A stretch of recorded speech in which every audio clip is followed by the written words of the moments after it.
حضرت خواجہ نظام الدین اولیاء فرماتے ہیں کہ ایک بادشاہ کے محل میں ایک غریب ملازم تھا اور تھا بڑا حسین و جمیل۔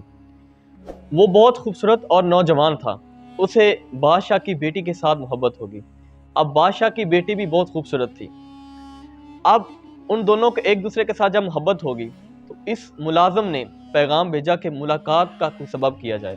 تو اس نے کہا، اس بادشاہ کی بیٹی نے کہا، چونکہ میں بہت امیر ہوں اور میں بادشاہ کی بیٹی ہوں اور تم غریب ہو، ایسا ممکن نہیں، لیکن اس کے لیے ایک میرے پاس حل ہے، ایک آئیڈیا ہے، اس طرح پھر ملاقاتیں ہوتی رہیں گی۔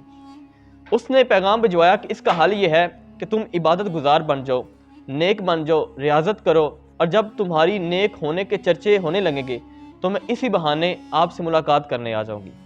تو چونکہ اس سے اس کو محبت ہوتی ہے، وہ چلا جاتا ہے، کیونکہ حسن کی کشش اور محبوب سے ملنے کی چاہت نے اسے اس چیز پر مجبور کیا۔ وہ مسجد میں جاتا ہے اور ایک کنوں میں بیٹھ کر عبادت کرنا شروع کر دیتا ہے۔ وہ دن رات محنت کرتا ہے، عبادت کرتا ہے، اپنے اللہ کا ذکر کرتا ہے، اللہ اللہ کرتا ہے، اور ہوتا کچھ یوں ہے کہ دنوں ہی دنوں میں اس کی عبادت کے چرچے، اس کے تقویٰ کے چرچے پھیلنے لگتے ہیں۔ ہر طرف اس کے تقویٰ کے جو چرچے ہیں وہ عام ہو جاتے ہیں، اور جب یہ چرچے، یہ شہرت بادشاہ کے محل تک پہنچتی ہے تو بادشاہ کی بیٹی کہتی ہے کہ ابا جان، میں بھی ان سے ملنا چاہتی ہوں۔ تو بادشاہ کہتا ہے کہ ٹھیک ہے، تم چلے جاؤ، اس نیک شخص سے ملاؤ۔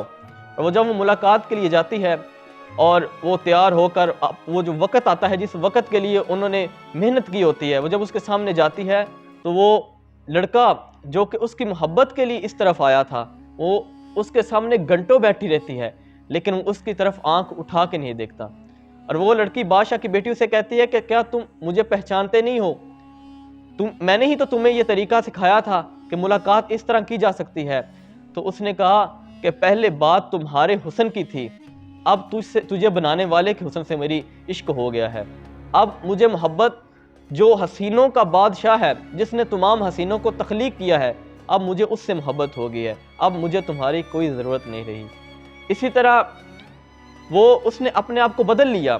جب اس نے اپنے اللہ کی طرف جانے کا ارادہ کیا تو اس کا دل بدل چکا۔ ہم جب دنیا کی محبتوں میں فریفتہ ہو جاتے ہیں تو ہمیں اس چیز کا خیال ہی نہیں رہتا کہ ہم اپنے مالک کو بھول جاتے ہیں۔ اس نے اپنے مالک کے ساتھ لو لگائی، محبت کی، تو اسے غرض ہی نہیں کہ وہ بادشاہ کی بیٹی ہے، اس کا حسن کیا ہے، کیونکہ اس حسن والے سے محبت ہوگی کہ جو تمام کائنات کو حسن بانٹنے والا تھا، جو تمام کائنات کا مالک تھا۔ کاش ہماری زندگیاں بھی ایسی ہو جائیں تو کیا ہی بات ہے۔